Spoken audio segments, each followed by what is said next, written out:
Well, here we are again. Finally, it's been forever. Guys, we have been on the road for a little bit and we are ready to come home. Today, I have made the drive up to Talkeetna myself. I'm gonna get a flight with Talkeetna Air Taxi, and I'm currently sitting at their little spot where we gotta weigh up all my gear, and then we'll load it up and then fly in. I have Piper, our dog, with me today, and tomorrow Bonnie and Emma will fly home. Main reason we're doing it that way is so that I can get a fire going in the cabin, get it nice and warm. It is cold here in Talkeetna this morning. I think we're around 6 or 7 degrees Fahrenheit. It may be a little bit warmer up at the lodge. Higher elevation, usually cold settles. Talkeetna's right here down by the river. So we'll see when we get home. As I wait here, I'm going through all the things that I have packed to go home. I think I have way more gear than will fit in the helicopter or the basket that they put on the side. I'm so excited to get home. I know Bonnie and Emma are super excited as well. We've been away from home for about, right at 3 months now. So excited to get home, get back into our house, get back into a little bit of routine, and we'll get going.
Woo!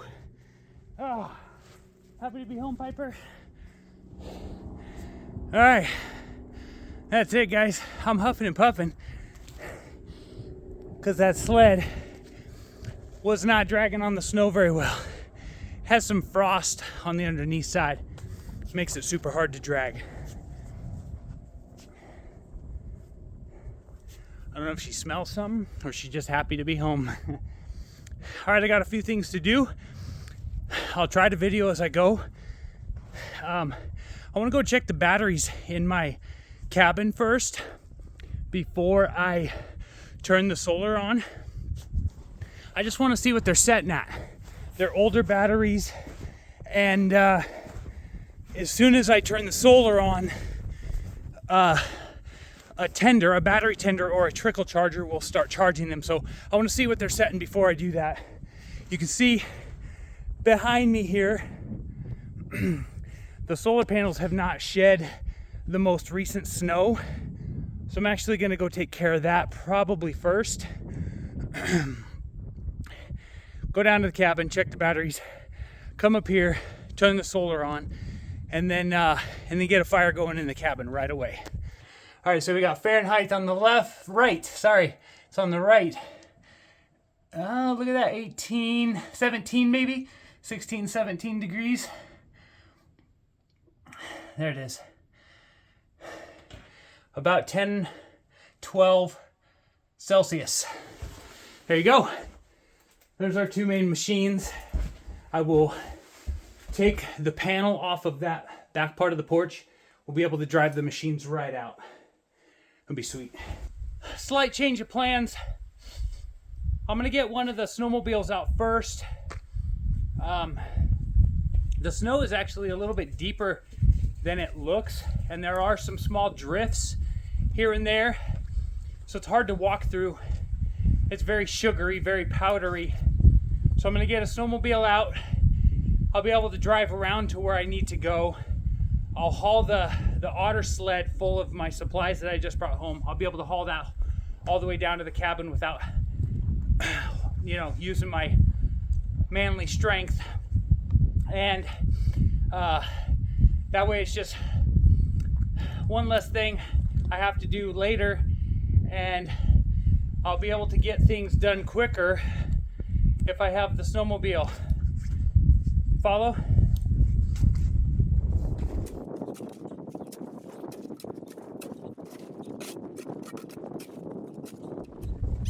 All right, give me a drill, take the screws out. Trusty Ryobi. It's been sitting in there for 3 months. Still has full power. We'll see how it works.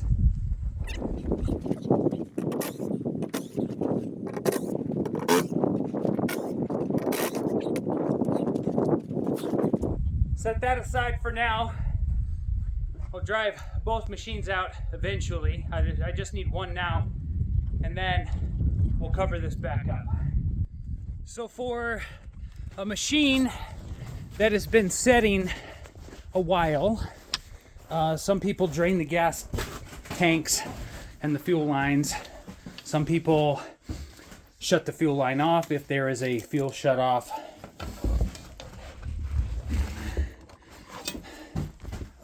Some people, let me see, I'm my own cameraman today.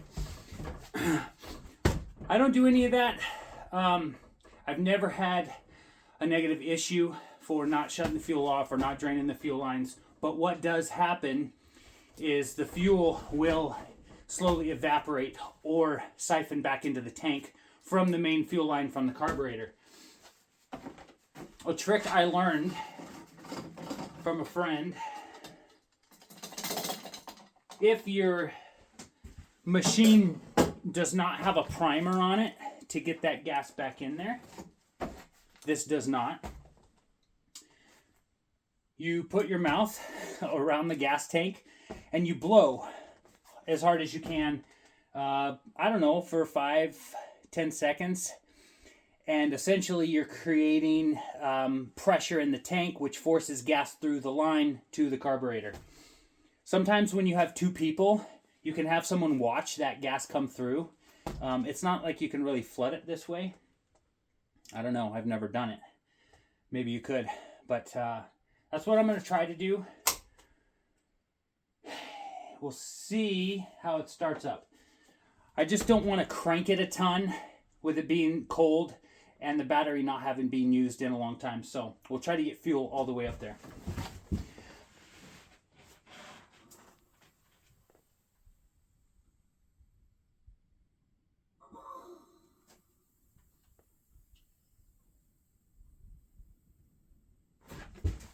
All right, now that my mustache smells like gas, we'll give this a go. All right, we've got full choke. I am clear of everything. No, yeah, I am. I can drive right out. All right, let's give this a go. Come on, baby. Oh, sounds like the battery.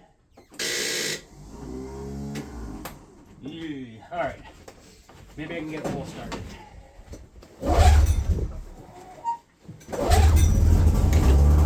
Yeah, baby. 2 pulls.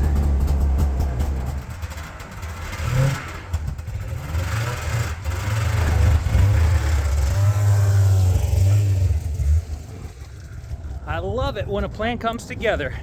Let's go get the solar panels broomed off, then we'll go down to my cabin.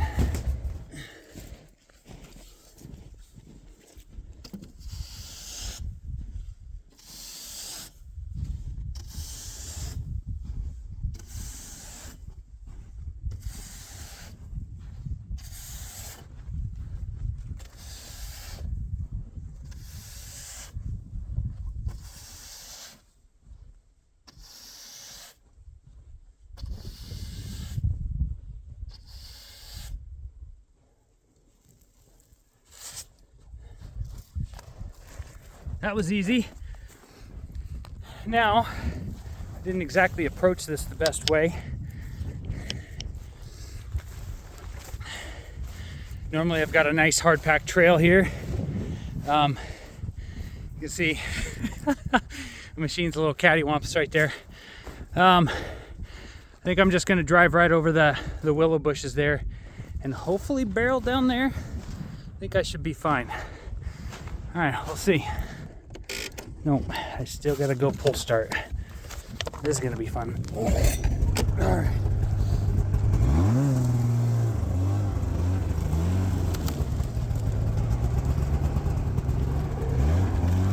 All right, not bad.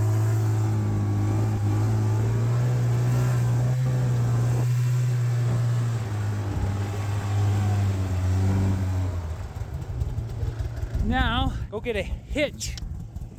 Get a hitch for this otter sled. I'll go right to here. See all of our otter sleds. Hitches, we'll just go with the easy one.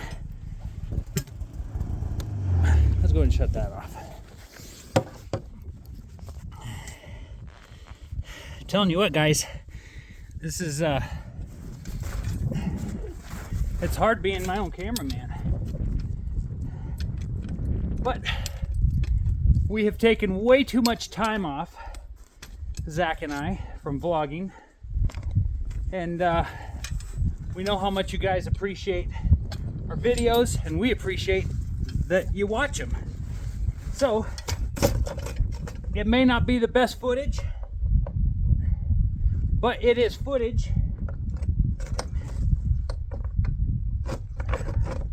Come on now.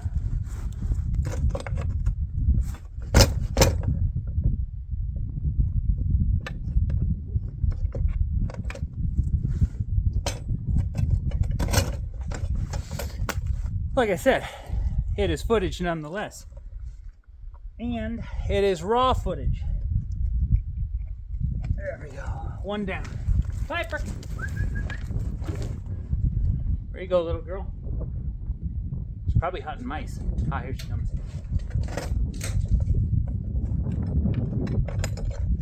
Alright.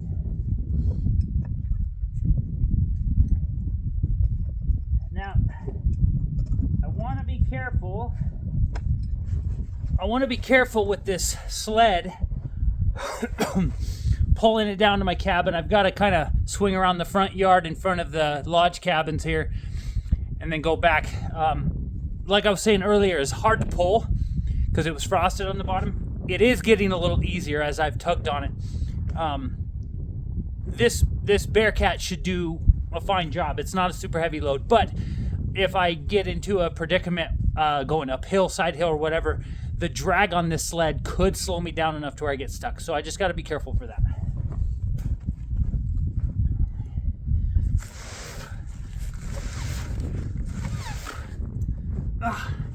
It's a little heavier than I guess. I remember. There we go. All right, we're hooked up.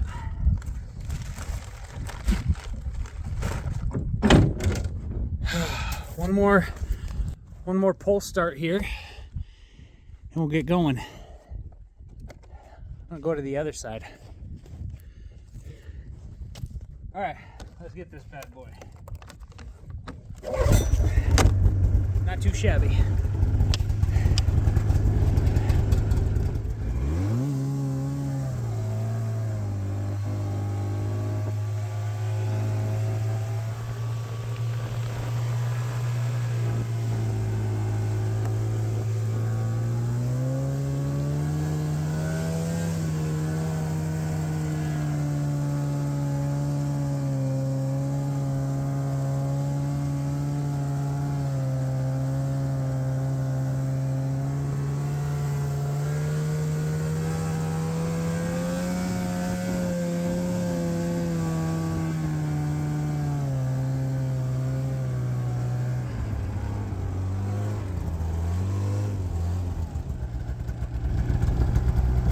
Little drift right here. I'm not too worried about going over it, except I don't want to lose stuff out of the sled.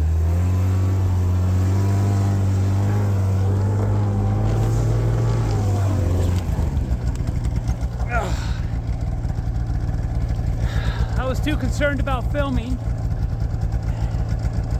I almost get myself stuck. I can do one of two things here. Shut the camera off, try to get back on track, or dive down into this meadow, make a loop, and come back up.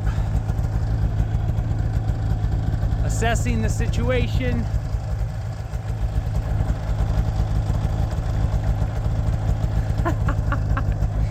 All right.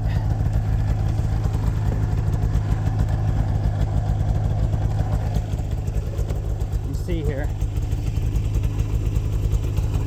Stomp under the ski. If I stomp a path where I'm going, where the skis can bite, because there's a little bit of a crust, that is what is kind of taking me off course here. So I'll stomp this little trail.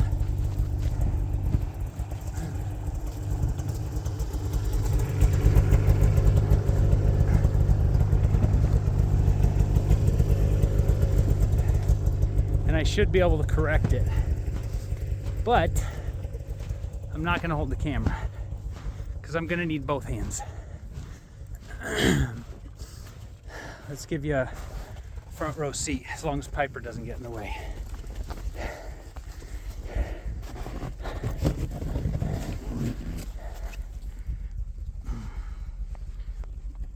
Man, you almost can't see me. All right. Well, you'll know if I'm successful or not.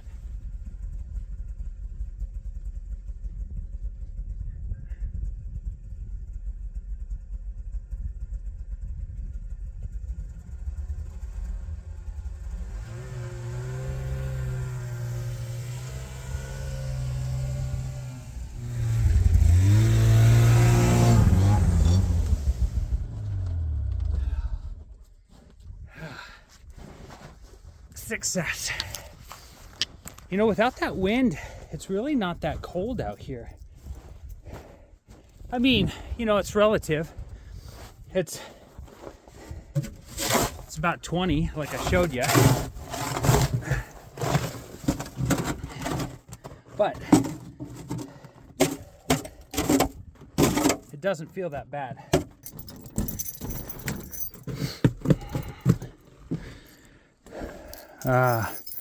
Home sweet home. We got our pump in the sink here. I take this all apart. You can see the screws are loose. I take that out. I drain all the water because there is water that's left in there. And if it freezes and expands, it busts your pump. So you take your little sprayer nozzle off because that has water that stays in it and it'll freeze as well. All right, let's check the batteries here. I don't know if I still have this thing turned on. Yes, I do. 3. Dang, those are low. Yeah, that's super low. That's not even... golly. Those are dead. Effectively.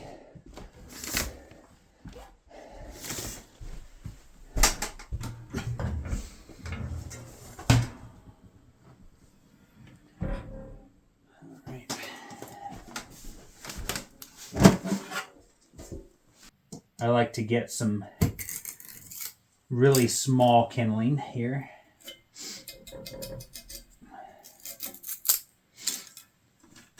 I've got this whole bucket full of good stuff here.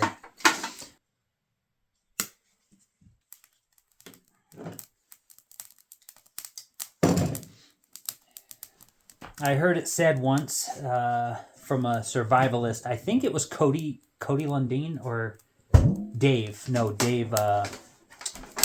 Dual Survival. If you guys ever saw that show, there was Cody Lundin and Dave. Can't remember his last name. Pretty sure it was Dave that said, and I'm gonna butcher this too, as I do most sayings. Getting a fire going, especially in a survival situation, out in the wild, or even like this. I think this applies as well. It's like taking care of a baby. You turn your back on it for 1 second, and it's either getting into trouble or it's doing something to harm itself.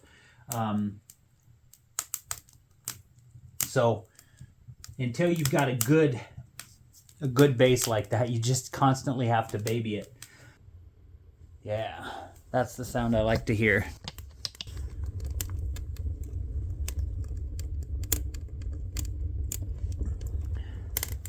I'm gonna watch this fire for a little bit, make sure it's nice and safe and secure. Maybe throw a couple more pieces on it, let it get nice and hot. So I've unloaded a few things, and one thing I need to do real quick is go turn the solar panels on. That will give me power to the cabin, get these batteries charging, and see if I can revive these batteries in here. If not, we'll have to buy some new ones. My cabin is set up, it's wired for 120 volt, but it's also wired for 12 volt. It's very similar to a camper, like an RV. So I can plug into a generator and then or a power source like the solar, or I can just run off the batteries that are in here and are being charged while I am plugged in, or on a generator. So yeah, all that to say, shut the fire a little bit and go turn the solar on. This will power up. Shows me that I'm setting at 26.9. That's beautiful. Look at that. 905 watts coming in from the solar panels. That's incredible. It all of a sudden jumped up. We're charging like at 30 watts there. Or I'm sorry, we're charging at 30 volts. It's just keeping the batteries topped right off. Okay, so I'm out on the trail, and I am busting a trail in from our cabin down about 3-4 miles to some recreation cabins down below.